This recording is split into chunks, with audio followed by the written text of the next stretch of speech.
It's Monday, and you know what that means. New draft order, new mock draft. What's crack-a-lackin'? It's your boy, Broshmo. Just in case you did not know, so go ahead.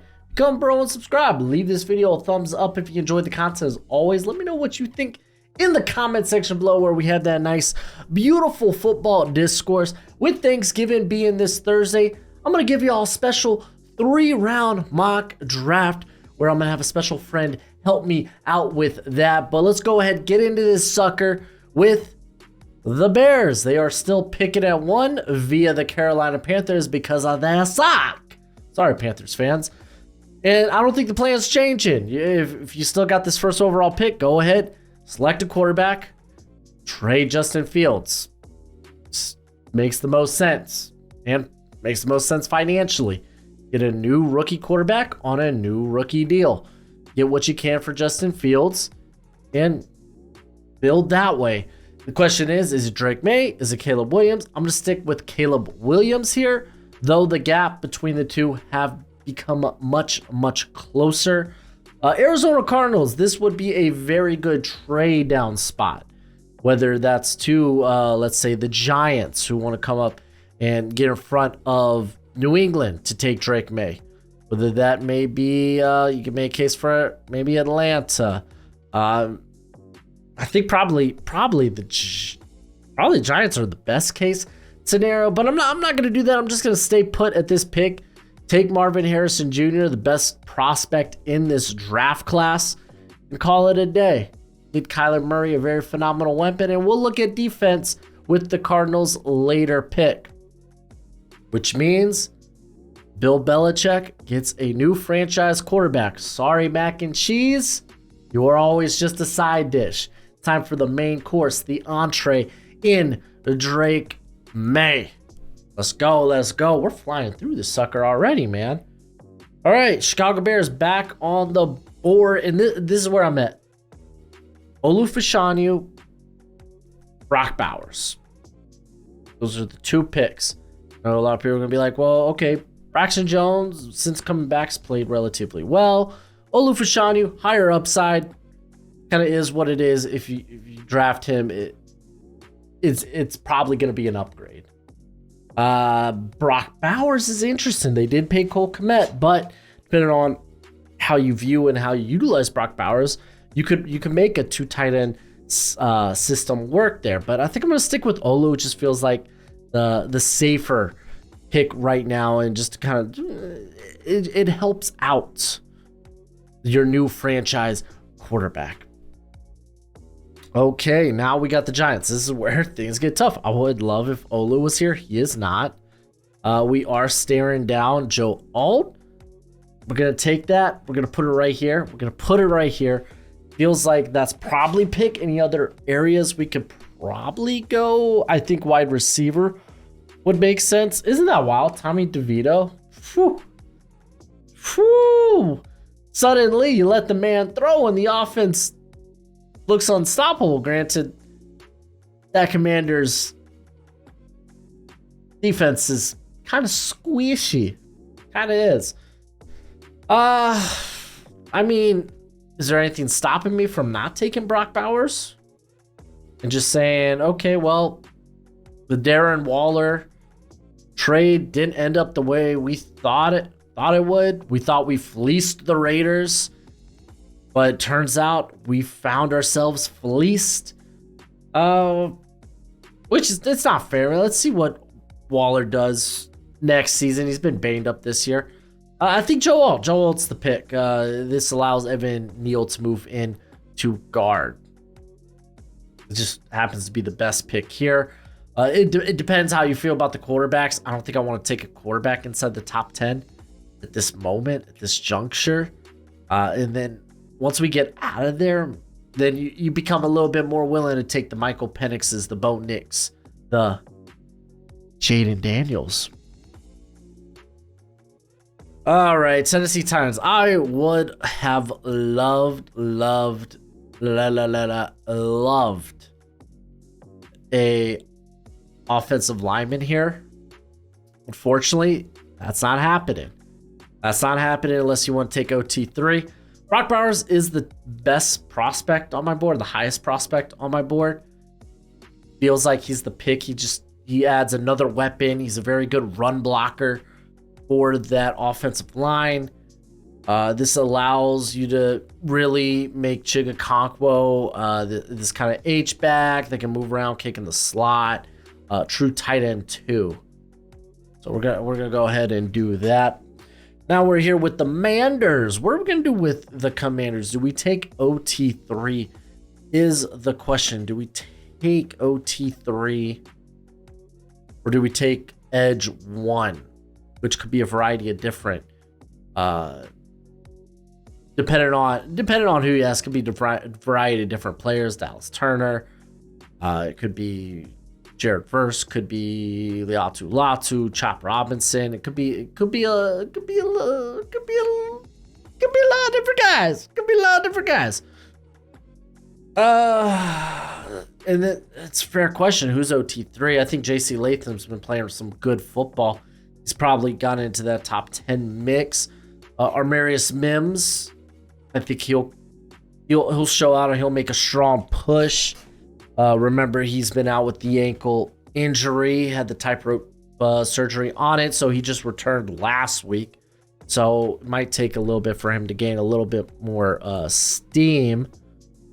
But yeah, let's just go with JC Latham. All right. Atlanta Falcons do want to consider a quarterback here. But is it too early to take one of those guys? I would love to trade back. I really, really would. That would kind of be the ideal scenario right now. We could grab a receiver just to add more weapons, but let's be honest, Arthur Smith, what's he going to do with those weapons? I'll tell you what, not a lot. So maybe just grabbing the pass rush would be key here. It's probably the move. Take the first edge player off the board. Latu, man, has been a monster, but how will that neck check out? Does that keep him out of the top 10? If then who's the next guy? I think I'm going to go with Dallas Turner, actually. I'm going to go with Dallas Turner at this pick, but like it's wild because like between Latu, Robinson, Verse, and Turner, it's going to be all fairly close. Real quick, I'm going to give a shout out to today's sponsor, Underdog Fantasy. When you sign up using promo code Broshmo at Underdog Fantasy, it will match that first deposit up to $100. Dudes, it's the best place to play weekly best ball, or my favorite, higher or lower on player prop bets. For instance, some of Gojo's picks for a Monday night. Yes, that's right. He loves Jerick McKinnon, higher than 16.5 receiving yards. He likes higher on MVS on 18.5 receiving yards. I think he could get that probably in one reception. And then he's got Jake Elliott higher than 6 kick-in points. Travis Kelce higher than 14.3 fantasy points. Question is Taylor Swift going to be there? And then he's got DeAndre Swift higher than 58.5 rushing yards. I know some people are going to be like, man, that Chiefs defense has been playing bonkers, but they've been playing bonkers against the pass. They're actually one of the more squishy units when it comes to EPA per play against the run. But as always, please bet responsibly and bet within your means. Now, back to the mock draft. All right, we got the Packers now on the board, and this is probably where I'm going to want to take a tackle. But I mean, dude, the receivers are there. The receivers are there for the take, and the question is, who do I want to take? Who? I don't know. I think we're starting to see the emergence of some of the younger receivers in this class for the Packers. And if anything, they could probably take a receiver on day 2. The class is just that good. So I actually think I'm going to take... Question is who? I think I'm going to take Armarius Mims. I think the upside is just that good on Armarius Mims. So we'll snag him here. Tampa Bay Buccaneers. I think they're probably going to stay the course and maybe bring back Baker on a very reasonable deal. And I think this is where we take a crack since receivers are kind of like falling down the board a little bit. Let's take a crack at whichever one we want. For me, I kind of feel like Keon Coleman is the Mike Evans replacement there. You could go you could make a good argument Malik Neighbors is wide receiver 2 in this class. I think it's very close between these three guys, Neighbors, Odunze, and Coleman, but I think Coleman is the fit if you let Mike Evans walk. All right. Pick 11. Sounds like the Jets are in the market for Devontae Adams after this season. Those are at least rumors out there. So I'm just going to say, okay, maybe those rumors are true. In that case, I probably want to address tackle because really there's only one other guy I think worth taking as a for sure first rounder in this class, and that's Telenise Fuaga. He'd be a really good fit though for this scheme as well. So we're gonna take him at 11, and just like that, five offensive tackles off the board in the first 11 picks. Stinking wild. If I'm the Chargers here, I think we're probably gonna go with the defense. Just to makes the most sense. Defense has been bad. Brandon Staley's going to be fired fairly soon, so rejoice, Chargers fans. Your pain will come to an end fairly shortly. Right now, I think probably my new cornerback 1 is going to be Nate Wiggins. You're going to hear me talk about him in the stock report tomorrow. Just a phenomenal showing against North Carolina and Drake Maye. Where he had an interception, pass breakup, also had a forced fumble. So we're going to go ahead and snag him here. Let's get the Nate Wiggins hype train rolling. If you remember, in my preseason cornerback rankings, I didn't have Nate Wiggins in my top 10, but I always list off guys I like at the end of the video. And I mentioned Nate Wiggins is a cat that could come out of nowhere and be a first round prospect. With a strong season he's having that year. Okay, we got the Rams. Would love if tackle was still around. It is not. So I guess we just go with the edge in this scenario. Because it's still there. It's still available to us. We could kind of like take whichever edge we want here. The question is who? And I want to lean. You know what? I was going to call it audible, but I don't think I am. I was thinking maybe Jerzon Newton. That would be fun pairing him up next to Aaron Donald. Just have these two guys that can go and get after it. But they need the edge presence. So I think this is where I'm like, hey, let's roll the dice. Let's get Latu. Let's keep him in LA. Las Vegas Raiders. This is now where I'm like, okay, let's think quarterback. This is where I want to legitimately consider it. Because Aiden O'Connell, he's been fine these last 3 games, but I think he's probably maybe a high-end backup at best in the NFL. So now I want to take a swing at one of these quarterback prospects. The question is, who may that be? Do I want to open up that wound again? Raiders fans, you'll know what I'm talking about when I talk about grabbing an LSU quarterback. Jayden Daniels. I don't think I'm there yet with Jayden Daniels. I'm still big fans of Michael Penix. And for me, actually, Bo Nix is still my quarterback 3. So I think I'm going to go with Bo Nix here as my quarterback of the future for the Raiders. Indianapolis Colts. I just love the idea of Malik Neighbors being available to me. I think you don't even have to look at anyone else on the board at this point. Malik Neighbors is just a phenomenal pick here for the Colts. I'm going to go ahead and snag that. Here we are with the Denver Broncos. Could go in a variety of different directions, really wherever they may want to go. But with Jerry Jeudy, I'm assuming Jerry Jeudy is probably going to be the odd man out, and they're going to move on from him this offseason. Cortland Sutton's kind of turned it on the last couple of games. So maybe giving him a running buddy there and Odunze might be the call. We could also talk about maybe some of the edge talent. I think Odunze, okay, like Jayden Newton would be a consideration here as well. But I think Odunze is probably the pick. So I think I'm going to snag him here for the Denver Broncos. Listen, I know you love the NFL draft as much as I do, and you're going to want a nice hefty watch list of players during this college football season. Well, go ahead, check out my draft guide. You can purchase it for only $30 by Venmoing or PayPaling me. Links in the description. It's a one-time payment and you get it for this whole draft cycle and forever and always. Technically, it's a Google spreadsheet. So send me your email when you send the payment. I'll get you hooked up. You will see my current prospect rankings and big board, my full evals. And guess what? It updates throughout the whole draft cycle. So it's a great purchase and it's a great way to support the channel.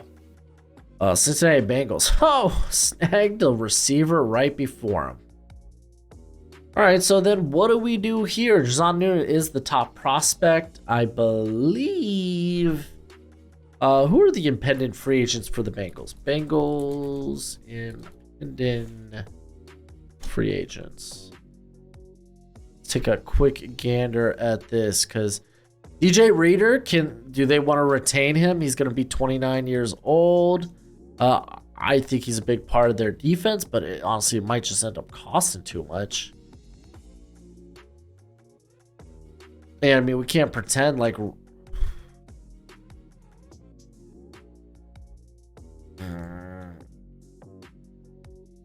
I mean, so if we snag Reader or if we snag Jayden Newton, I'm really trying to like flesh this out because they still got they got some guys there on the interior. Well, they got BJ Hill. Oh man, it's just like you're not getting a replacement for Reader with Jayden Newton. You got to know that. You're not getting a replacement. Like, you're not going to tell me Jayden Newton is going to come in here with all 295 pounds of him and replace 327 pound or 325 pound DJ Reader. But it would be a sick addition to that defensive line. I think I'm going to do that. I think I'm going to just go ahead and get after it. Jayden Newton is the best player on the board for me, so let's go ahead, send it. Buffalo Bills. Okay, what are we looking at? I think Jared Verse is the top guy on my board. Edge is real. Maybe corner. Kool-Aid is actually here. Yeah, they've kind of missed on some corners. Maybe added more cornerback talent. Yeah, no, that's probably it. I think I'm going to go with Kool-Aid McKinstry. The next top corner on my board could go much higher than this. I think Kool-Aid's had a pretty solid year. I know some people are pretty anti-Kool-Aid, and if you're anti-Kool-Aid, then shoot, man, you just hate sugar. All right, so we're here with the Saints. Saints are so difficult to draft for. They truly, truly are. I don't want to take an offensive lineman here. I don't. I think it would be a reach. Whether it's an interior, whether it's tackle, it feels like it's kind of a reach here. We're staring edges. We're staring at edges on the board right now. That's just where the value is currently at. Cooper DeJean is more than just a corner. It could be a slot. It could be a safety. It gives you versatility there. Oh, jeez Louise, dude. What do we do? I mean, honestly, I think I might just go quarterback and be like, yeah, screw it. Nah, eat the just admit you made a mistake with Derek Carr. Just admit you made a mistake with Derek Carr. So the question is, Michael Penix or Jayden Daniels? I say keep them in Louisiana. Keep them in Louisiana. We're gonna do it. This is my first time taking Jayden Daniels in the first round.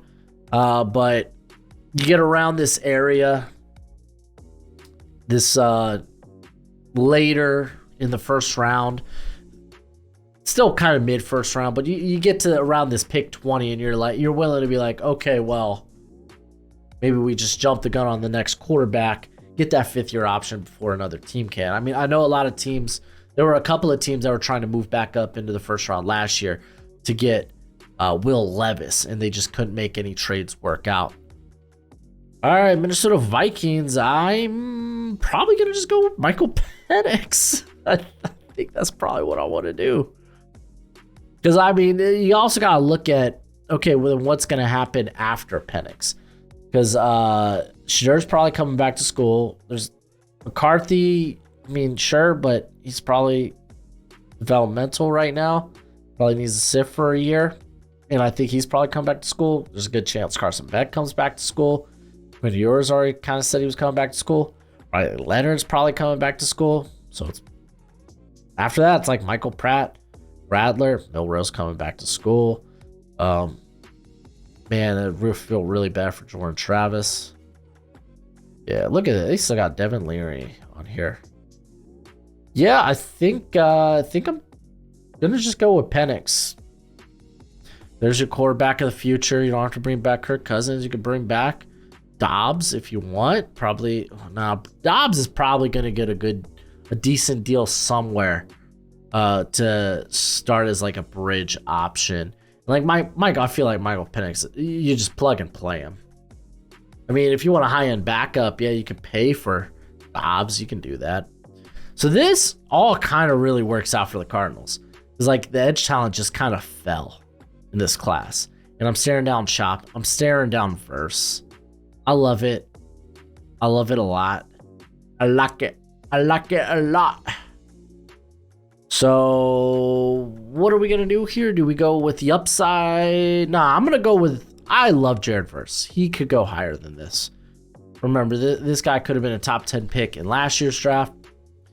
And I think his game's a lot more has come full circle. It's more well-rounded. The numbers might not be as eye-opening this season, but I think a lot of that is he didn't put on bad weight. He put on weight to kind of see where's his ideal playing weight. His ideal playing weight is probably like a 255, 250. So that's probably will be his playing weight in the NFL, where he'll get back that explosiveness, though he still's got a mean first step. But we're going to go with Verse here. Seahawks. Man, would have been nice if there was a quarterback, right? Would have been nice. Wouldn't it be nice if there was a QB? But there's not. There is not. Chop Robinson's and Cooper DeJean are my next top guys. I mean, after that, we can make a case to go safety. Like Tyler Nubin. Maybe is that too high in this class? Because like the pass rush has been coming alive for the Seahawks. Like Boye Mafe, it has emerged well this season. They do have Derek Hall as a second rounder, but we haven't seen anything of what he can do. You maybe just get Cooper DeJean and play him at safety? I think we're going to do that. We're just going to take Cooper DeJean and play him as safety. Let's go. I like it. I like what we're doing here. Okay, we got the Pittsburgh Steelers. Again, best prospects on the board. I like your Chop Robinson, Mecca Ibuka. I would love to go. Would I love to go corner here? I don't. There's some corners that would fit here, but I mean, I don't know what you do offensively. Kenny Pickett's broken. We ain't drafting a quarterback here. There ain't no one to grab. Would love to add more help to the cornerback room. People get mad. It's like, our offense is broken. Our defense is just fine. And it's like, yeah, let's not pretend like your stinking cornerback position sealed up, ready to go. No, you could probably add another cat there. The question is, this is kind of a bad spot. I mean, we could go safety. Have Nubbin come in. Like Kazi, he's like 30.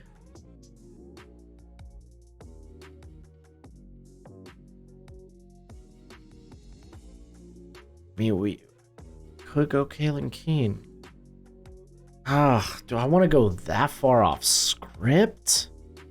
I want to go that far off. It's not even that far. You know, it's not bad value. Good fit. I'm not gonna lie to you. I think I kind of rather maybe a Kamari Lassiter here for the Steelers. This is kind of tough. I think I might just go with Newbin, man. He's been that good. He'd be a really good fit next to Minka. And I know Steelers fans would be like, our offense is broken. It's like, what offensive lineman are you taking here? Like, Barton? I don't think he's a good fit for your system. Like, I love Jordan Morgan. I don't necessarily think he might be a good fit either. So, I think I'm gonna go with the safety. Might seem kind of wild. All right, we got the Houston Texans. Chop Robinson being here is kind of ludicrous. I think we have to take him just by virtue of him being here. Like, if talent falls to you like this, you just snag him. Like, Jonathan Grenard, when is his contract year? Jonathan Grenard contract. When's his contract up? Oh, it's up after this season. Well, there you go. We got our answer. We're going to take Chop Robinson. Look at that. Miami Dolphins. Okay, this is where I kind of do want to take the next offensive lineman. For me, I think that's Jonathan Morgan. Wherever they have him. Big fan of Jordan Morgan. Big fan of Jordan Morgan. I think he's got the movement skills for a Mike McDaniel blocking scheme. For me, it's take a tackle. Barton, Fashanu, they profile as interior players in the NFL. Okay, Dallas Cowboys literally just snagged a tackle in front of them. We could just say, hey, let's go ahead and get that guard. Actually, Graham Barton's not a bad option. You can play guard, you can play center. I hate the logic of with like why not move Tyler Smith out to tackle? Like, oh, he's a great guard. Well, I think you'd rather have a great guard than a good tackle. No. A good tackle is actually more valuable than a great guard. That may shock you. That may surprise you. In terms of EPA per play, a good tackle more valuable than a great guard. It's the case. So yeah, I think I'm gonna go with Graham Barton. I talked myself into Graham Barton here.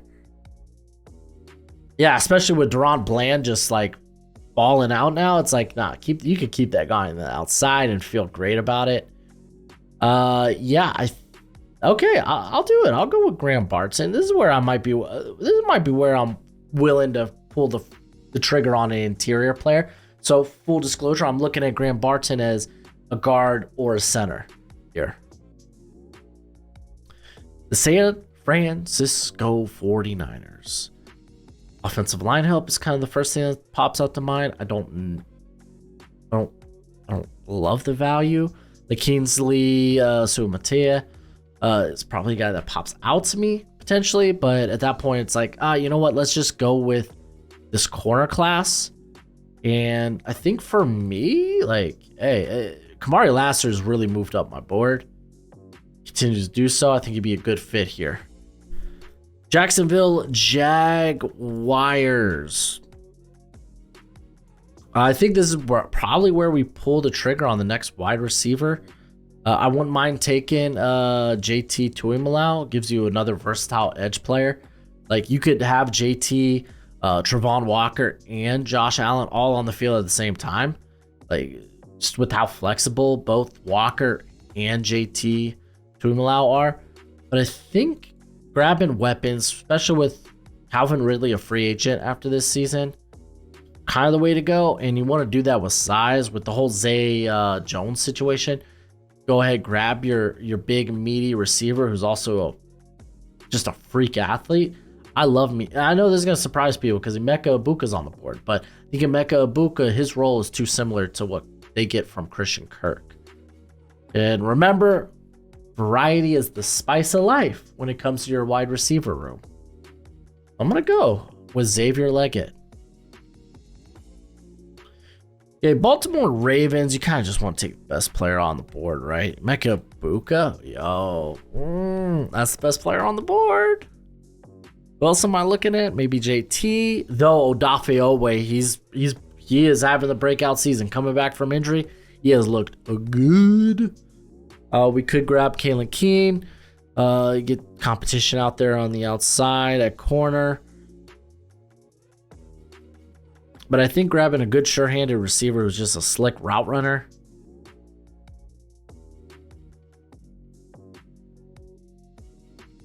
Probably is it.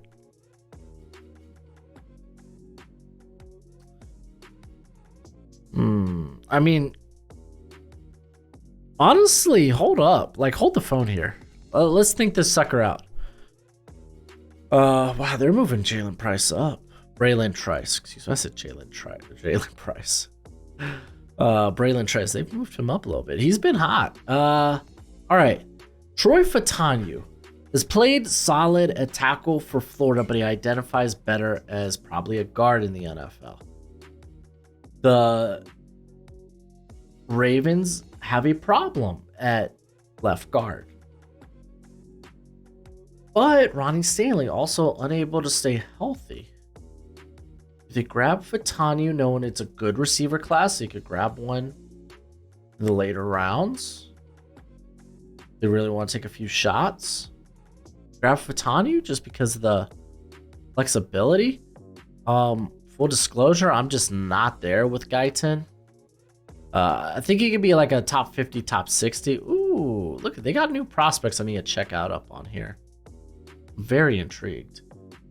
I think I am. Look at, I'm taking interior prospects this early. I say this early, but this is the back end of the first round. And I'm big fans of Fashanu and Barton. I have them as top 40 prospects.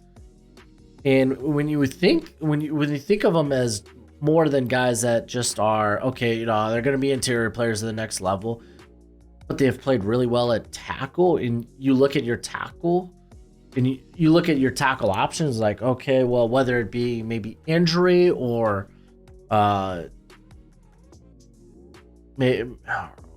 maybe it's like in the Saints case, like you really don't know if Trevor Penning is going to be your franchise guy. It's kind of a case. Though, then again, I mean, I bring up the Saints, but at 19, I don't think I was going to be taking a Barton. And I know people be like, well, you took me at 26. What's the difference? It's like, top 20. You kind of want to take that guy that's really going to move the needle. Just interior players don't do that. I think I am going to take Fashanu, dude. Kind of wild world we live in. Braylon Trice is here, but I have a couple of corners that are a bit higher than him. Wow, Emeka Ibuka is still on the board. It's kind of wild. I mean, it's legitimately kind of wild. I can take, matter of fact, I mean, JT would be my next highest guy. I think I might go with corner though, because they still got Kalen Keene's still here. He would be my next guy up, though. Terran Arnold, TJ Tampa are closing the ground, and honestly, by the end of the process, might be higher than Keene for me. For right now, I think I'll just stick with Keene. For the Chiefs, Emeka Ibuka, this is where the drop ends.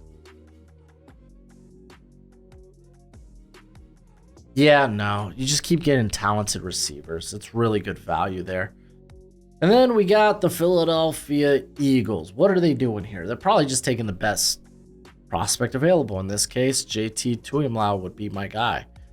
That would be the guy I'm thinking of taking a swing on. I do still like Cameron Kitchens, but He has dropped to safety 2 for me.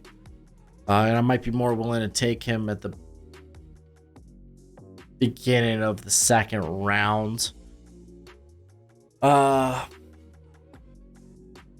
don't think I'm taking a receiver. They don't really use, though.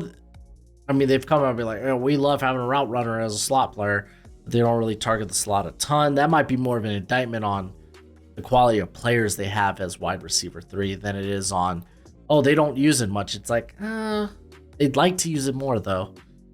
But I think it's JT probably. Gives you a big versatile body type. What's Milton Williams? Did he get an extension? He is not. He is also a free agent in 2024. Fun fact, the Eagles are your classic example of teams that look ahead. They address needs before they become needs. So replacing that versatile body type with another versatile body type kind of sounds good to me. I'm going to go with JT Tuimoloau to end off the draft. And here it is, boys and girls, our mock draft. Let me move it here for you. There we go. So yeah, the inclusion of Jayden is kind of wild, man. But I think he's gonna be outside my top 20. He might be closer to this like 27 to 35 range. That's probably gonna be similar to where I have like Michael Penix. While Bo Nix will be closer to that 20 range. So, but it's quarterbacks, they get overdrafted. That's just how it works. So yeah, kind of cool. Kind of cool to see a couple of new inclusions, man. I went in on some of these guys playing tackle that are probably interior players at the next level. Just because I kind of felt like it was a good fit. Like again, with the problems with Ronnie Stanley, his knee, maybe you look for a guy that can maybe kick out to tackle in a pinch.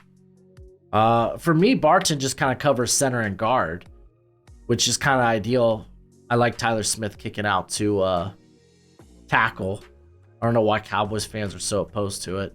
Makes no sense to me, but I don't know. Everyone's entitled to their own opinion, even if it's a wrong opinion.